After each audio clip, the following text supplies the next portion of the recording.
Sir sir ನಮಸ್ಕಾರ. Doctor Praveen Babu ಅವ್ರ ಹತ್ರ ದಾವಣಗೆರೆಗೆ ಏನೇನು ತೊಂದರೆ ಅಂತ ತೋರ್ಸಕ್ಕೆ ಬಂದ್ರಿ? ಸರ್ ನಮಗೆ ಲೆಫ್ಟ್ ಸೈಡ್ ಫುಲ್ ಹೊಟ್ಟೆ ನೋವು ಬರುತ್ತೆ ಸರ್. ಓಕೆ. ಹೊಟ್ಟೆ ನೋವು ಫುಲ್ ಬಂದ್ಬಿಟ್ಟು ಪಕ್ಕೆಲ್ಲ ಫುಲ್ ನೋವು ಬಂದು ತಡ್ಕೊಳಕ್ಕಾದಷ್ಟು ನೋವು ಬರುತ್ತೆ. ಊಟ ತಗೊಳಕ್ಕಾಗ್ತಿಲ್ಲ. ಊಟ ತಗೊಂಡದ್ದು ಹುಳಿ ಗಡ್ರದೆ ತರ ಬಂದ್ಬಿಟ್ಟು ರಿಟರ್ನ್ ಹಂಗೆ ವಾಂತಿ ಆಗುತ್ತೆ ಸರ್. ವಾಂತಿ ಆಗುತ್ತೆ. ಆಮೇಲೆ ತಲೆ ಸುತ್ತು ಬರುತ್ತೆ. BP ಅಂತ ಜಾಸ್ತಿ ನೋವು ಬಂದ ತಕ್ಷಣನೇ BP ಜಾಸ್ತಿ ಆಗಿಬಿಡುತ್ತೆ ಸರ್. ಸೊಂಟ ನೋವು, ಭುಜ ನೋವು. ಆಮೇಲೆ ಬೆಳಗ್ಗೆ ತಿಂದಿದ್ದು ರಾತ್ರಿ ಆದ್ರೂ ಅಶ್ವಾಗಲ್ಲ ಸರ್. ದೇಗಿದ್ರೆ ಅದೇ ವಾಸನೆ ಬರುತ್ತೆ. ಅದೇ ಬರೀ ಹುಳಿ ಗಡ್ರದೆ ಬಂದು ವಾಮಿಟ್ ಆಗ್ಬಿಡುತ್ತೆ. ಮೋಷನ್ ಕ್ಲಿಯರ್ ಆಗ್ತದೆ. ಮೋಷನ್ ಅಂತ 2 ದಿವಸಕ್ಕೊಂದ್ಸಲ ಕ್ಲಿಯರ್ ಆಗಲ್ಲ ಸರ್. 3-4 ದಿವಸಕ್ಕೊಂದ್ಸರಿ ಆಗುತ್ತೆ. ಆವಾಗ ಬಹಳ ಪ್ರೆಷರ್ ಆಗ್ತದೆ, ಬಹಳ ಗಟ್ಟಿ ಆಗ್ತದೆ. ಗಟ್ಟಿ ತರ ಬಂದು ಒಂಥರ ಹಳಕ್ ತರ ಬರ್ತದೆ ಸರ್. ಸುಸ್ತು ಗಾಬರಿ ತಲೆ ಜೋಲಿ ಬರೋದು. ಏನು ಕೆಲಸ ಮಾಡಕ್ಕೂ ಇಂಟ್ರೆಸ್ಟ್ ಇಲ್ಲ ಸರ್. ಯಾವಾಗಲೂ ಆಯಾಸ, ಸಿಟ್ಟು. ಈಗ ನಿಮಗೆ ಎಲ್ಲ ಟೆಸ್ಟ್ಗಳನ್ನು ಮಾಡಿಸಿದಿರಿ, ಹೌದಲ್ಲ? ಎಂಡೋಸ್ಕೋಪಿ ಮಾಡಿಸಿದ್ವಿ, urine testing, blood testing, colonoscopy, scanning ಎಲ್ಲ ನಾರ್ಮಲ್. ಈಗ ನಿಮ್ಮೂರ ಡಾಕ್ಟರ್ ಗ್ಯಾಸ್ಟ್ರಿಕ್ ಅಂತ ಮಾತ್ರೆ ಕೊಡ್ತಾರೆ. ಪ್ರಯೋಜನ ಆಯ್ತಾ? ಇಲ್ಲೇ ಆಯ್ತು. ಡಾಕ್ಟರ್ದು ಹೆಸರುಗಳನ್ನ ಯಾವ್ದು ಹೇಳಬಾರ್ದು, ಒಟ್ಟು ತಗೊಂಡ್ರಿ, ಹೌದಲ್ಲ? ಅದರಿಂದ ಪ್ರಯೋಜನ ಆಯ್ತಾ? ಇಲ್ಲ ಸರ್, ಏನು ಪ್ರಯೋಜನ ಆಗಿಲ್ಲ. ಈಗ ಎಷ್ಟು ವರ್ಷಗಳಿಂದ ಅನುಭವಿಸ್ತಾ ಇದ್ದೀರಿ? ಸುಮಾರು ಒಂದು 2 ವರ್ಷದಿಂದ ಆಗ್ತಾ ಇದೆ ಸರ್. ನಿಮಗಿರೋದು ಅನುಮಾನ ಏನು?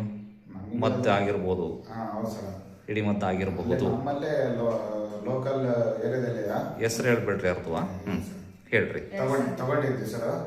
ಒನ್ ಟೈಮ್ ಬಂದಿತ್ತು ಸರ್, ಅದು 1 ವರ್ಷದ ಹಿಂದೆ ಬಂದಿತ್ತು. ಅದು ಅಂದ್ರೆ ಅಲ್ಲಿ ಮದ್ದು ತೆಗಿಯೋದ್ರ ಹತ್ರ ಹೋಗ್ಬಿಟ್ಟು ತಗಸ್ಕೊಂಡ್ರಿ, ಹೌದಮ್ಮ? ಅಂದ್ರೆ ವಾಂತಿ ಮಾಡಿಸಿದ್ರಾ? ವಾಂತಿ ಮಾಡಿಸಿದ್ರು. ಒಂದ್ ಟೈಮ್ ಬಂತು ಸರ್. ಅದು ಸ್ವಲ್ಪ ದಿವಸ ನೋವು ಅದೆಲ್ಲ ಕಡಿಮೆ ಆಯ್ತು, ಮತ್ತೆ ಜಾಸ್ತಿ ಆಯ್ತು ಸರ್. ಓಕೆ. ಮತ್ತೆ ನಾವು ಯಾರನ್ನ ಒಬ್ಬರು ವೈದ್ಯರು ಕೇಳಿದ್ರು, ಅದು ವಿಷಯ ಕ್ಲಿಯರ್ ಆಗಿಲ್ಲ ಅಂತ ಹೇಳಿದ್ರು ಸರ್. ಅದಕ್ಕೆ ನಾವು ಅದೇನಾಗುತ್ತೆ ಗೊತ್ತಾ? ಮದ್ದಿನ ಪ್ರಯೋಗ ಆಗಿ 3 ತಾಸೊಳಗಡೆ ನಾವು ವಾಂತಿ ಮಾಡಿಸಿದ್ರೆ ಹೊಟ್ಟೆಲಿರೋದೆಲ್ಲ ಹೊರಗೆ ಬರುತ್ತೆ. 3 ತಾಸಿನ ನಂತರ ಆದ್ರೆ ಜೀರ್ಣ ಆಗಿ ರಕ್ತಕ್ಕೆ ಸೇರಿಬಿಡ್ತದೆ. ರಕ್ತಕ್ಕೆ ಸೇರಿದ ಮೇಲೆ ವಾಂತಿಯಿಂದ ಬೇದಿಯಿಂದ ಬರಲ್ಲ. ಅದಕ್ಕೆ ಬೇರೆ ಥರದ ಆ್ಯಂಟಿಡೋಟ್ ಇರುತ್ತೆ, ಅದನ್ನು ಕೊಡ್ಬೇಕಾಗತ್ತೆ. ಆಮೇಲೆ ನಿಮಗೆ ಮದ್ದು ಆಗಿರದೆ ಅಂತಂದು ಯಾವ ರೀತಿ ನೀವು ಚೆಕ್ ಮಾಡ್ಕೊಂಡು ಯಾವ ರೀತಿ ಕನ್ಫರ್ಮ್ ಮಾಡ್ಕೊಂಡ್ರಿ? ನಾನು ಹೇಳಿರೋಂತಹ ಪರೀಕ್ಷೆಗಳನ್ನ ಮಾಡ್ಕೊಂಡ್ರೆ ನೀವು ಏನು ಅಂದ್ರೆ ಏನು ಮಾಡಿದ್ರಿ? ರಿಸೀಸ್ ಮಾಡಿಬಿಟ್ಟು ಅದು ತೆಂಗಿನ ಚಿಪ್ಪಿನಲ್ಲಿ ಹಾಕ್ಬಿಟ್ಟು ಒಂದಿನ ನೈಟ್ ಫುಲ್ ಬಿಟ್ಟಿದ್ವಿ ಸರ್. ಹುರುಳಿಕಾಳು ತಿರುಗಿ ಬೆಳಗ್ಗೆ ಎದ್ದು 10 ಗಂಟೆ ನೋಡಿದ್ವಿ ಸರ್, ಫುಲ್ ಕಪ್ಪಾಗಿತ್ತು ಸರ್. ಎಲ್ಲ ಸೀದೋಗಿದ್ವು, ಎಲ್ಲ ಸೀದ್ ಕಪ್ಪಾಗಿತ್ತು ಸರ್. ಹೌದಾ? ಈಗ ಸಾಮಾನ್ಯವಾಗಿ ಹುರುಳಿಕಾಳು ಬೇಯಿಸ್ಬೇಕು ಅಂದ್ರೆ ಮನೆಗೆ 3 ಅಲ್ಲ 4 ವಿಜಿಲ್ ಕುಕ್ಕರ್ನಾಗ ಇಟ್ರು ಬೇಯೋದು ಕಷ್ಟ ಐತಿ, ಹೌದಲ್ಲ? ಹುರುಳಿಕಾಳು ಬೇಯೋದು ಕಷ್ಟ ತಾನೆ.